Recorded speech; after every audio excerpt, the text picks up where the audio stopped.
First and foremost, I thank the India Foundation for inviting me to participate in this third edition of the Counter-Terrorism Conference. After 3 days of frank, passionate, and inspiring discussions, I believe we have amply assessed the daunting challenges that we need to address in the global fight against terrorism. 3 messages emerge from this conference. First, we need to be vigilant more than ever and enhance collaboration in intelligence gathering and exchange of information. Second, to address a man-made problem, we need a human touch to understand the root causes of terrorism and act humanly. And third, we have to make the ballot of democracy and rule of law prevail over the bullet of anarchy and hatred. Ladies and gentlemen, last week, countries of the Indian Ocean Rim met in Indonesia and adopted a standalone declaration strongly condemning terrorism. Leaders unequivocally recognized the need for information sharing and close cooperation to defeat terrorism. Surely, the outcome of this conference can help to further enhance the response mechanism that will be elaborated after the Jakarta meeting. The Indian Ocean region handles 30% of global trade. Almost half of the global traffic of containers passes through the Indian Ocean waters. Our region, therefore, holds strong strategic significance. Keeping the region safe is critical to our economy and prosperity. That is why, through such conferences, we must convey a strong signal to those who want to harm us that we are united and totally determined in our battle against terror. My delegation has followed attentively the interventions of other speakers. Counter-terror experts who addressed the conference have raised concerns and identified gaps that are often exploited by terror groups. We are aware that terrorists often show ingenuity in their tactics to cause harm. Hence, it is imperative that we are 10 steps ahead of them to undo their plots and win the battle. Let me make it clear that no cause, either political or otherwise, can justify the killing of innocent people in any society. We are gathered in India, a country which faced several terror attacks in the past and which continues to be the target of violent terrorist groups. Thousands of citizens of this country have lost their lives in terror attacks. One of our nationals was a victim of the terror attacks in Mumbai in 2008. He was the CEO of the State Bank of Mauritius and was on official mission here. He was, like thousands of others, an innocent bystander caught in senseless acts of violence.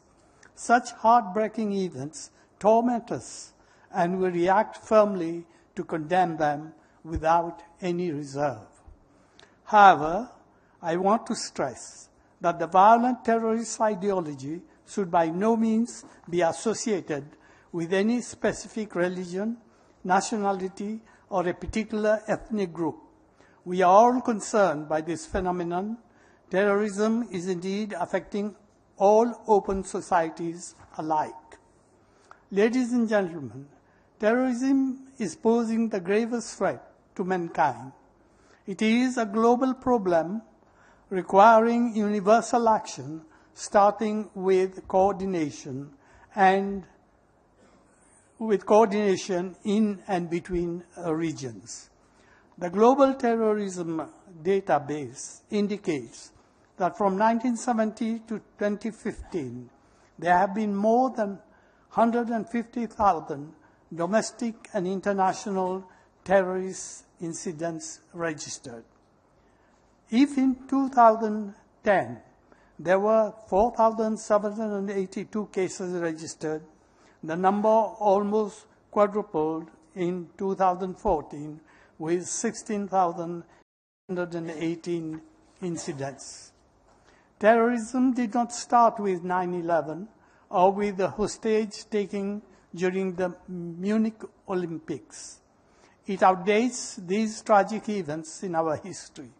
However, since the 9/11 unprecedented attack, there has been a growing determination to fight terrorism through the UN and an intensification of cooperation between nations.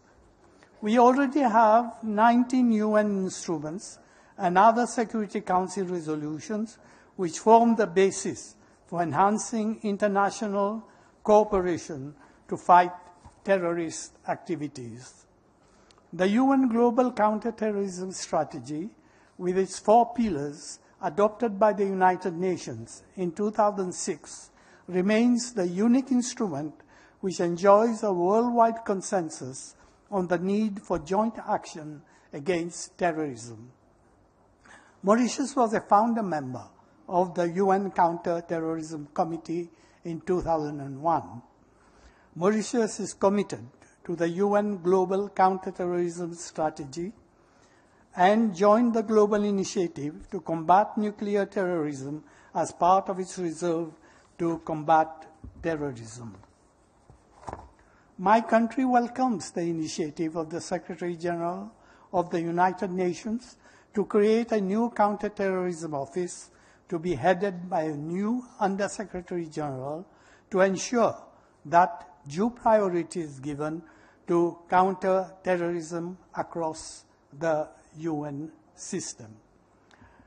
Ladies and gentlemen, let me highlight some areas where I believe we can do better and which deserve attention.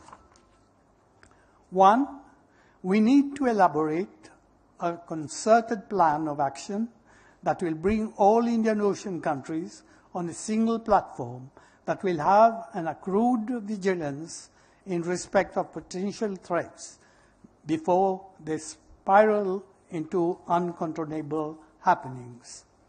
2, we must develop an ad hoc task force to deliver capacity building assistance and share counter-terrorism experience among states.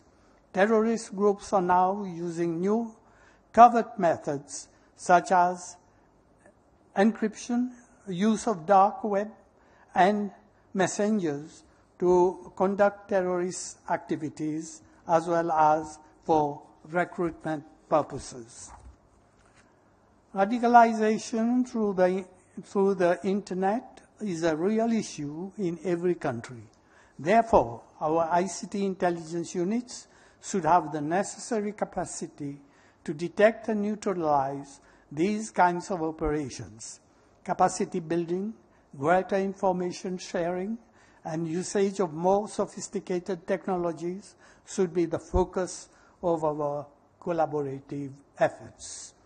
3, it is as important to put in place national counterterrorism strategies to address the root causes of terrorism. Moreover, countries should ensure that their laws and regulations to counter terrorism are in line with the guidelines established by the United Nations. Mauritius is collaborating with the African Union to further strengthen its legislation on terrorism. 4, fighting radicalism, violent extremism, and terrorism by developing effective counter-narratives against extremist propaganda should be high on the agenda of our national strategies. For that, we have to use all available means, including social media, the internet, and electronic and print media.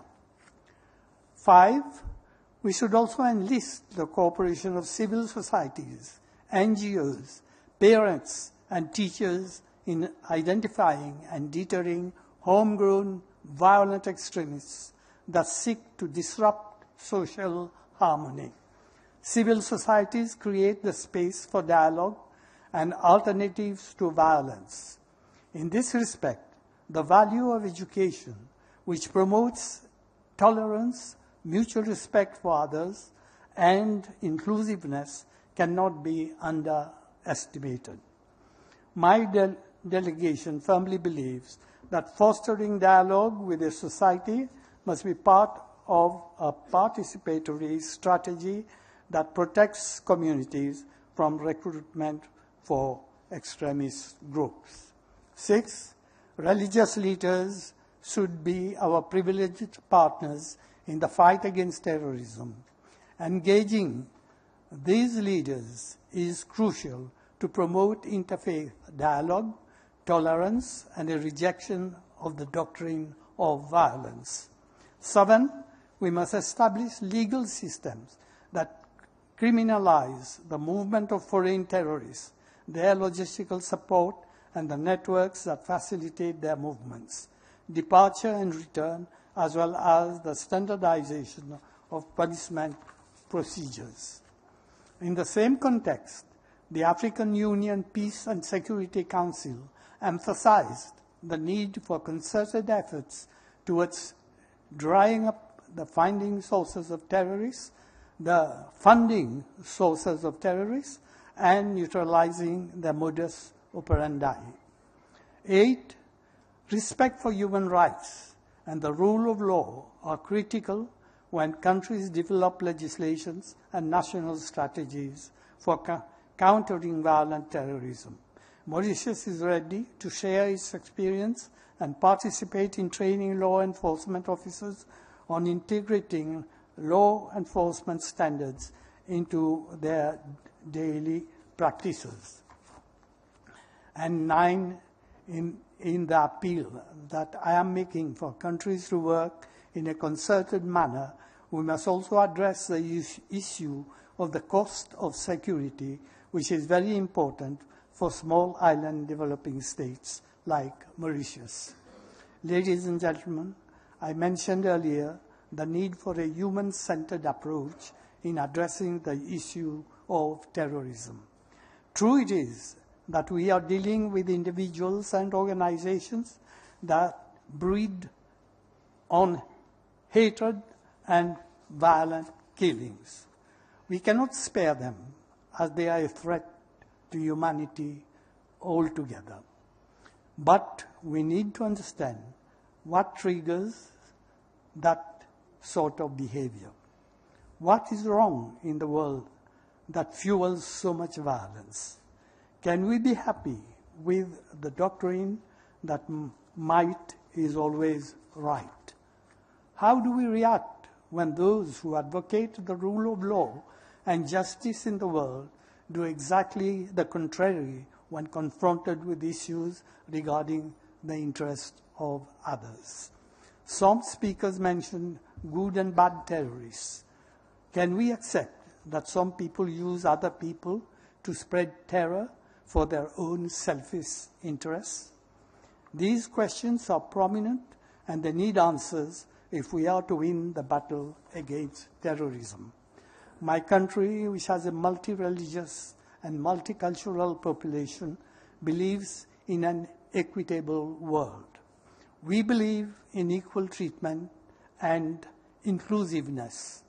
We have made of unity in diversity our mantra for social cohesion and harmonious living. We are of the view that there are 4 requisites that are essential to shield societies from hatred and its implications. First, no discrimination. Second, no double standards. Third, tolerance and mutual respect. And fourth, readiness to act decisively and effectively. Ladies and gentlemen, I will conclude with the inspiring words of Mahatma Gandhi. I quote, "You must not lose faith in humanity. Humanity is an ocean. If a few drops of the ocean are dirty, the ocean does not become dirty."